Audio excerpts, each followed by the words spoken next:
دعا بیسیکلی اس کا معنی اور مفہوم یہ ہے کہ پکارنا، بلانا اور کسی کو کال کرنا۔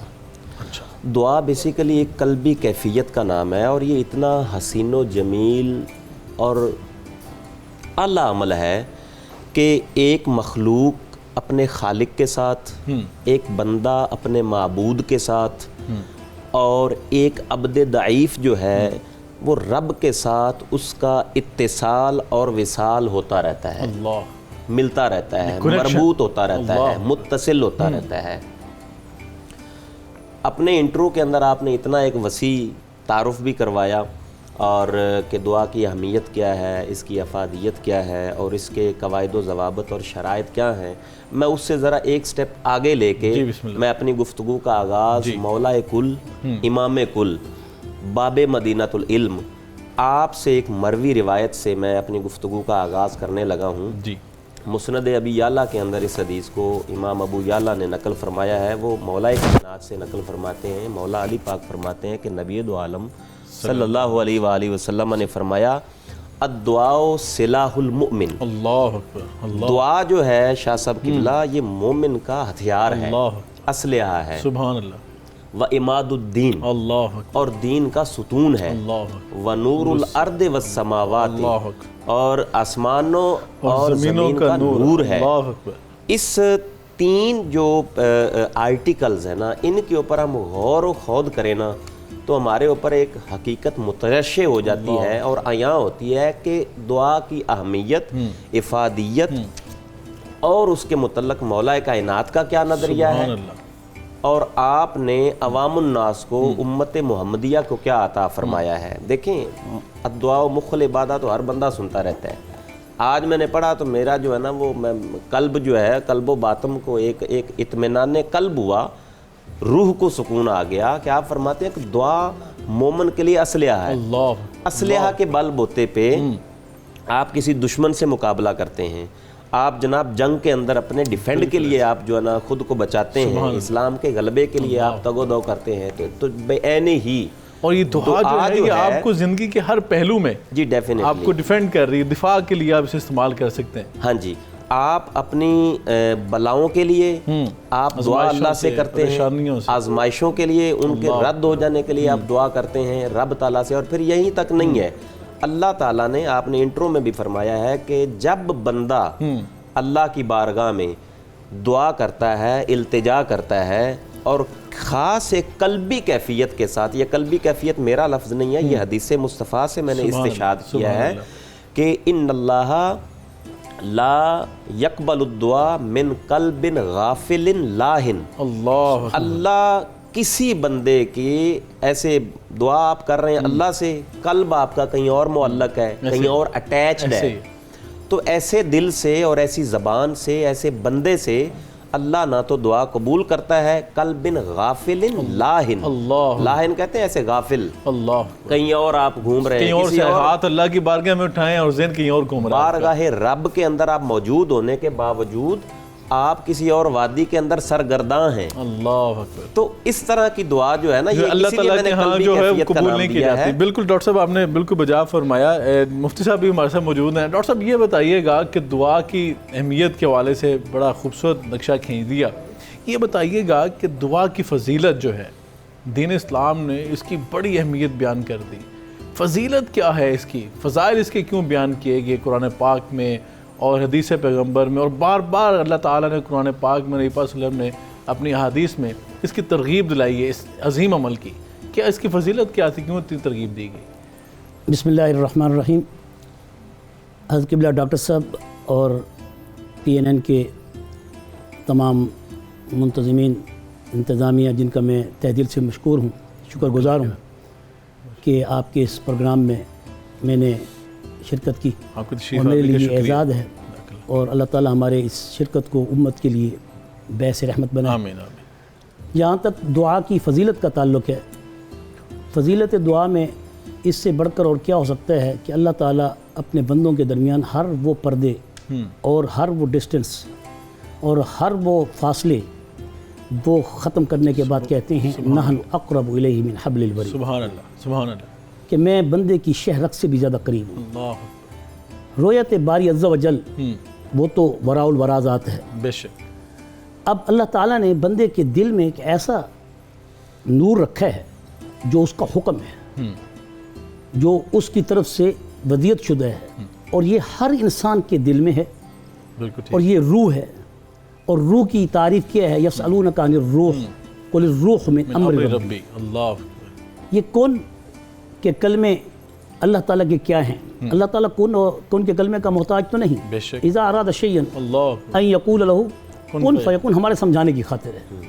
مگر اللہ تعالیٰ نے جیسے دنیا میں نظام کائنات کو اللہ تعالیٰ نے بنایا, اس میں اسباب کو اللہ تبارک و تعالیٰ نے مقرر کیا کہ ہم اسباب کے تابع ہیں. بالکل ٹھیک. مسبب الاسباب اللہ کی ذات, اللہ کی ذات ہے, مالک بھی خالق بھی ہر لحاظ سے. اس کی توحید عز و جل جو ہے سب سے بڑی چیز ہے. بے شک. دعا کی فضیلت سے پہلے انسان کے لیے ایمان کا ہونا شرط ہے, بالکل صحیح. اور ایمان کے لیے توحید کا ہونا شرط ہے. بے شک. اور ایمان اور اسلام کا جو پروگرام ہے آپ, اسلام اور ایمان, یہ اتنی خوبصورت تطبیق اور اس کے اندر حسین امتزاج ہے جی, کہ اسلام ظاہر ہے, ایمان باطن ہے. اللہ اکبر. یعنی ہم خود سنتے ہیں اور سناتے ہیں. تو سب سے پہلے تو یہ بات ہے کہ انسان کو اپنے عقیدے میں, اپنے ذہن میں, اپنے گمان میں اپنے رب کے ساتھ اتنا یقین اور اطمینان کا درجہ ہونا چاہیے کہ جیسے آپ شروع میں فرما رہے تھے کہ اپنے گمان میں اللہ سے یوں سمجھو کہ میری دعا قبول ہو چکی ہے. اللہ اکبر. انا ظن عبدی بی, انا عند ظن عبدی بی, اللہ اکبر. او کما قال, حدیث قدسی ہے کہ میں اپنے بندے کے گمان کے ساتھ ہوتا ہوں. بندہ ایک بت پرست, ایک سورج پرست, ایک آتش پرست کسی بھی جگہ پہ جا کر جب وہ اپنے گھٹنے ٹیکتا ہے یا اپنی جبین نیاز جھکاتا ہے, اللہ کا وعدہ ہے کہ اس نے رزق دینا ہے. اللہ اکبر. لیکن اسباب میں اللہ تعالیٰ نے حلال اور حرام, بے شک, ایمان اور کفر, بے شک, سب سے پہلے تو ہم سب کے لیے ضروری ہے کہ ہمارے ایمان مضبوط ہونے, بے شک, ہمارے یقین مضبوط ہونے. جی بالکل. اور یقین سے اوپر درجہ پھر اطمینان کا ہے, اور اطمینان کا درجہ احسان کا ہے, اور احسان کا درجہ رضا تک پہنچاتا ہے. اللہ اکبر. ایسے تو نہیں کہا خود ہی کو کر بلند اتنا کہ ہر تقدیر سے پہلے.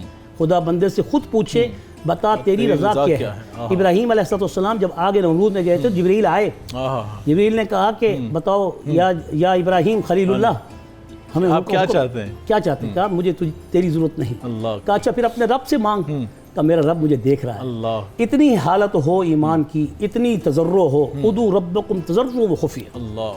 یہ قرآن کہتا ہے. اور پھر قرآن نے یہاں جیسے آپ نے شروع فرمایا وقال ربکم ادعونی استجب لکم, اللہ. کہ درجہ استجاب تب ہے جب ایمان بھی ہو, اور درجہ ایمان تب ہے جب یقین بھی ہو, اور درجہ یقین تب ہے جب اطمینان بھی ہو, اور اطمینان تب ہے جب اعمال درست ہوں. بے شک, جب عمل صالح ہوں. بالکل. تو یہ دعا کی فضیلت کو اور بڑھا دیتا ہے. بالکل ایسے انسان کی زبان چلے یا نہ چلے, تضرع و خفیہ, وہ اندر بھی کچھ کہہ رہا ہوتا ہے تو رب اس کی دعا کو قبول کر رہا ہے. کیفیت جو ہے جب ہم بات کرتے ہیں, بزرگوں کی بات کی جاتی ہے, اولیاء کرام کی بات کی جاتی ہے, اسلاف کی, محدثین کی, اہل بیت اطہار صحابہ کرام کی بات کی جاتی ہے, تو دل کی کیفیات جو ہیں ان کی وہ بھی دعا بن جاتی ہیں. اور جملہ بڑا خوبصورت جملہ جو ذہن میں آ رہا ہے کہ دعا کی خوبصورت فضیلت جو ہے وہ یہ ہے کہ دعا ایک تاثیری الفاظ ہیں. ہاں, یہ ایک ایسے کوڈ ورڈز ہیں جو اپنے رب کے ساتھ بندے کے راز و نیاز کو پیش کرتے ہیں. اور یقین کریں کہ آج بھی اگر ہم ماہرین روحانیات کے ہاں اگر اس بات کو دیکھیں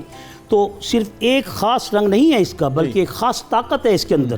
اور ان اثرات کا جائزہ اگر لیا جائے تو بعض الفاظ ایسے بھی ہیں کہ جن کے الفاظ کے ان الفاظ کو کہنے سے, اب یا رحیم بھی, اب کوئی شخص یا مہربان کہہ دے, اے مہربان, اے مہربان, بے شک اس کے دل کی تضرع کو اللہ تعالیٰ سنے گا. لیکن جو عربی کے لفظوں میں اللہ تعالیٰ نے حضور نبی کریم صلی اللہ علیہ وسلم پر اپنے کلام کے درجے میں جو الفاظ نازل کیے ہیں وہ تاثیری کلام بنا کر پیش کیے. بالکل وہ مسنون الفاظ, وہ ایسے تاثیری کلام ہیں کہ جن کو ہائیلی انرجائزڈ کہا جاتا ہے, اور وہ ایسے الفاظ ہیں کہ جو فوراً اس مخفی طاقتوں کو اپنی طرف بے شک, بے شک. اور یقیناً ایسا ہی ہوتا ہے. ڈاکٹر اقبال چشتی صاحب ہمارے بزرگ کہا کرتے تھے کہ بعض اوقات جو ہے نا والدین جو ہیں وہ زبان سے دعا نہیں دیتے یا بدعا نہیں کرتے, تو وہ جو دعا ان کی دل کی کیفیت جو ہوتی ہے نا والدین کی, وہ بھی دعا ہوتی ہے.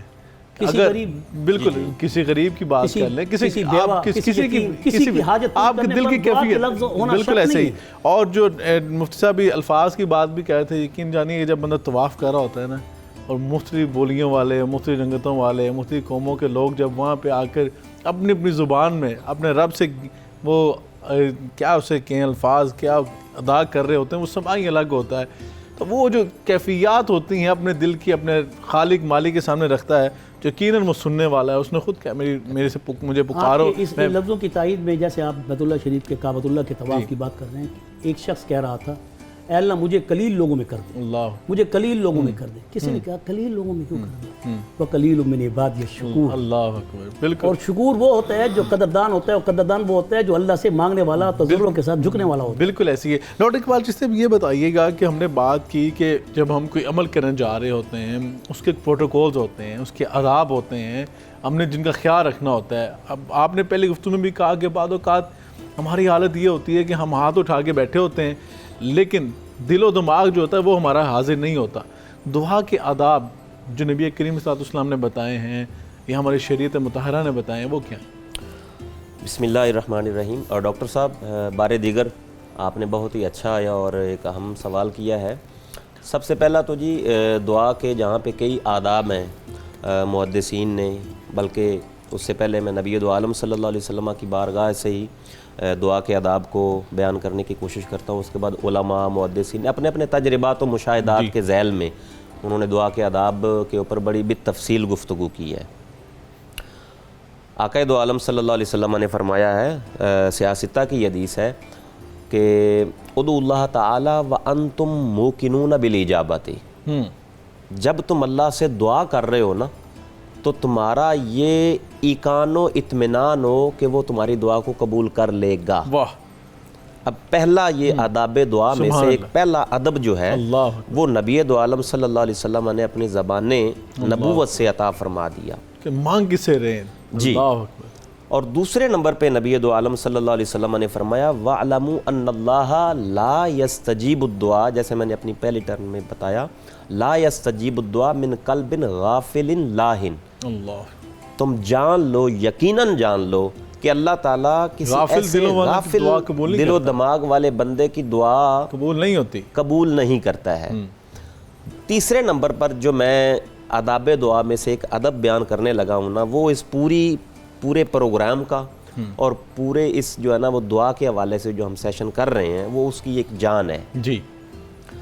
دعائیں ہر بندہ کرتا ہے, اور آپ نے اپنے انٹرو میں بھی فرمایا کہ جو بندہ اللہ سے دعا نہیں کرتا اس کا حدیث نبوی ہے من لم یسأل اللہ یغضب علیہ. جو اللہ سے دعا نہیں کرتا, اللہ سے سوال نہیں کرتا, اللہ اس پر ناراض ہوتا ہے. اللہ قرآن یستکبرون عن عبادتی, میری اس عبادت سے انٹرو آپ نے اس کا جو ہے نا وہ ان الذین یستکبرون عن عبادتی سیدخلون جہنم داخرین, جو اللہ سے دعا نہیں کرتے ہیں تکبر کرتا ہے, اوندھے منہ اللہ ان کو جہنم میں گرائے گا اور وہ گریں گے. تیسرا جو میں آداب دعا میں سے ایک ادب بیان کرنا چاہ رہا ہوں وہ ہے رزق حلال ہونا.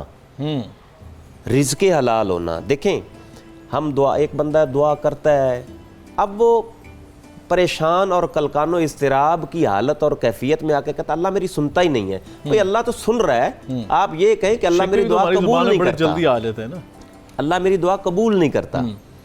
تو اس کے اوپر بھی میں آگے چل کے بیان کرتا ہوں.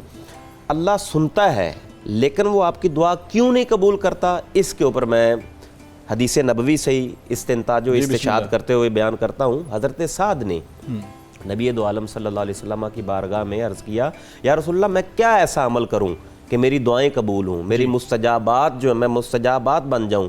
تو آقا دو عالم صلی اللہ علیہ وسلم نے فرمایا ہے یا سعد, یہ حدیث کے الفاظ ہیں, اطب مطعمک تکن مستجاب الدعوتی. اے سعد اپنا مأکل و مشرب یعنی کھانا پینا پہننا اوڑھنا پاکیزہ اور حلال بنا لو, خالق کائنات تجھے مستجاب الدعوات بنا دے گا. یعنی صرف دعائیں آپ کی قبول نہیں ہوں گی بلکہ آپ جس کے حق میں دعا کرو گے وہ بھی قبول ہوں گی.